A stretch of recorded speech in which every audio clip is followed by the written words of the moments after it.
Donc voici un tutoriel pour vous aider à compléter et remettre vos tests de révision en physique. Donc vous voyez ici, j'ai le premier test de révision, donc ce sont tous des liens GeoGebra. Donc ce qu'il faut comprendre, c'est qu'on a trois modalités possibles là, pour remettre le travail en question. Donc une des possibilités, c'est de s'assurer de faire imprimer le travail, donc produire la démarche sur le papier et ensuite prendre en photo, remettre dans Teams. Une autre possibilité du même ordre, c'est de reproduire approximativement le schéma, donc prendre en photo et remettre dans Teams.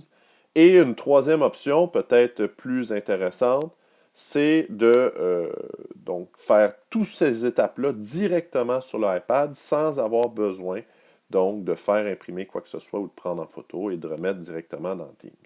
Donc c'est surtout cette dernière possibilité-là dont je veux discuter avec vous, mais je vais aussi glisser quelques mots sur les autres possibilités. Donc, la première chose que vous devez faire quand vous arrivez dans votre test de révision, c'est de vous assurer qu'il n'y ait pas, donc au centre de chacune des questions, chacun des schémas que vous avez, un petit cercle avec une flèche en cercle également.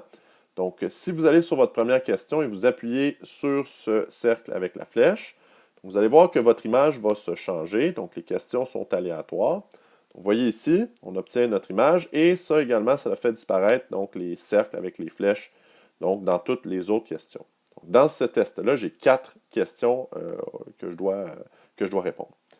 Donc, si je voulais donc soit faire imprimer ou reproduire les schémas sur un papier et répondre aux questions, donc une fois que les flèches, là, les cercles avec les flèches sont disparus, là, je serais prêt à faire ça. Si vous voulez faire notamment imprimer et ensuite répondre directement sur le papier, je vous suggère de procéder question par question. Parce que si vous essayez d'imprimer tout ça d'un coup, c'est possible là, que les questions coupent là, au bas d'une page et aillent sur la page suivante, donc ce ne sera pas terrible. Donc prenez des captures d'écran, une question à la fois, et faites imprimer chacune de ces captures d'écran-là. Donc si vous avez par exemple 4 questions, comme dans ce test, bien, il faudrait prendre 4 captures d'écran et faire imprimer sur 4 pages différentes ces 4 questions-là. Donc, c'est vraiment la seule façon de s'assurer qu'on n'ait pas de coupure dans nos questions, dans nos schémas, ce qui serait un peu fâcheux. Donc, voilà, mais voyons maintenant comment est-ce que c'est possible de répondre à tout ça directement sur l'iPad, donc sans passer par l'imprimante ou sans avoir à reproduire les schémas sur un papier. Donc, voyez comment est-ce qu'on peut faire. La première des choses, on va prendre une capture d'écran de ce test-là. Donc, c'est parti. Je fais ma capture ici. Et donc, ma capture apparaît en bas. On va aller cliquer dessus. Et donc, vous avez ici un outil qui va vous permettre d'annoter cette capture-là. Donc, c'est dans cet outil-là qu'on va travailler notre démarche. Première des choses à faire, bien sûr, c'est de s'assurer de choisir la page complète. Donc, on voit ici qu'on a la page complète avec toutes nos questions, nos 4 questions. À droite, vous avez un onglet là, de défilement. Donc, ça vous permet d'aller travailler sur vos différentes questions ici.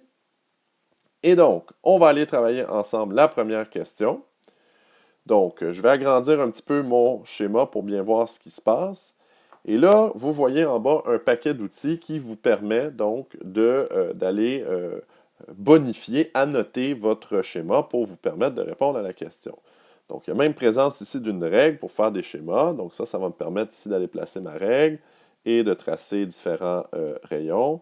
Donc, c'est parti. Voilà un premier rayon. En voilà un deuxième ici que je vais tracer aux extrémités du miroir. J'ai même des graduations sur ma règle qui me permettent de mesurer certaines positions. Donc, par exemple, ici, je pourrais aller mesurer la position de l'observateur par rapport au miroir.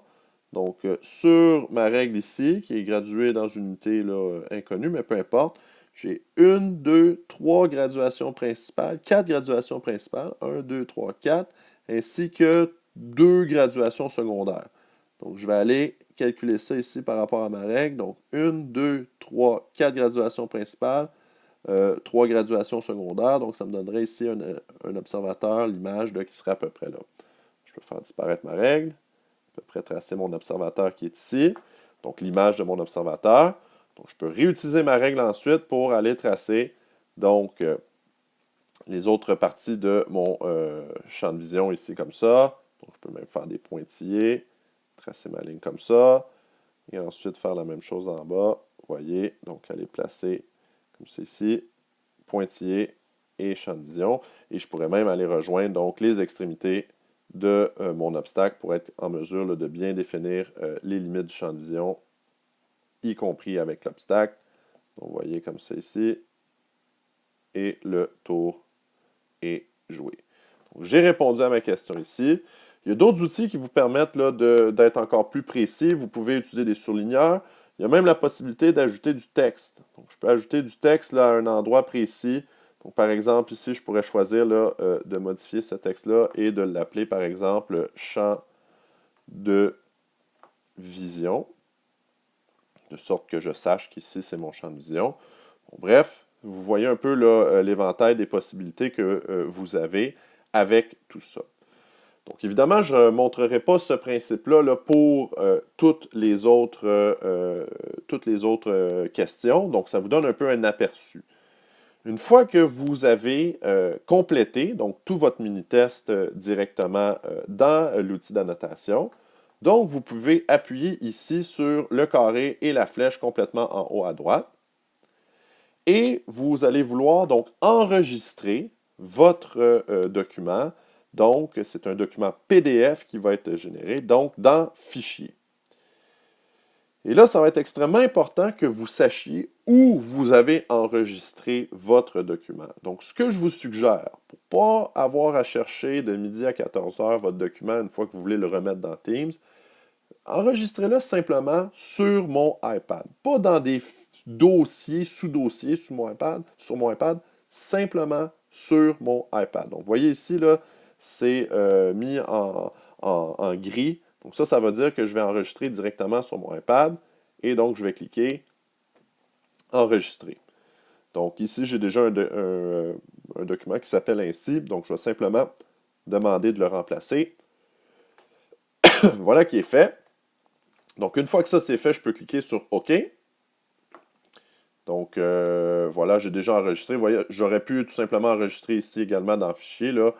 Ça m'aurait permis là, de faire ça, donc je vais annuler, je sais que je l'ai déjà fait. Donc voilà, OK. Donc supprimer la capture d'écran, j'en ai plus besoin une fois que j'ai déjà enregistré. Et donc là, mon mini-test est complété, ma démarche est là, je vais aller directement dans Teams et je vais aller remettre mon travail. Donc c'est parti, je vais aller dans Teams et je vais aller donc dans ma classe test pour vous montrer un peu comment cela fonctionne. Donc, c'est ma classe ici générale. Donc, on se rappelle, pour remettre un devoir, donc dans le canal général, vous avez publication, fichier, plus, et vous avez le devoir ici. Et donc, c'est toujours le même devoir pour mercredi. Et donc, je vais ajouter mon travail. Et donc, téléverser toujours à partir de l'appareil. Bon, à ce point-ci, évidemment, si vous avez choisi l'option papier, ce serait le moment d'avoir pris vos photos, donc de les ajouter directement à partir de votre photothèque. Nous, ce n'est pas le cas, on le fait directement sur iPad, donc on va aller parcourir les fichiers de notre iPad. Et vous devriez avoir, donc, tout dépendamment de votre emplacement, donc si je reviens ici à mes emplacements, vous voyez, sur mon iPad, donc j'ai mon fichier document PDF qui est ici, et donc je vais pouvoir téléverser et j'aurai ainsi remis mon travail, donc le test de révision. Donc c'est une des façons de procéder, évidemment. Comme je l'ai dit, si vous choisissez l'option papier, c'est tout à fait correct aussi, mais ça vous donne les deux options, de travailler soit sur papier, si vous faites imprimer ou vous reproduisez donc les schémas et que vous les travaillez sur papier, prenez des photos, envoyez-les, ou encore travailler directement sur l'iPad d'un seul coup avec donc l'outil d'annotation de capture d'écran. Donc voilà, ça fait le topo pour comment travailler vos tests de révision sur l'iPad ou sur papier.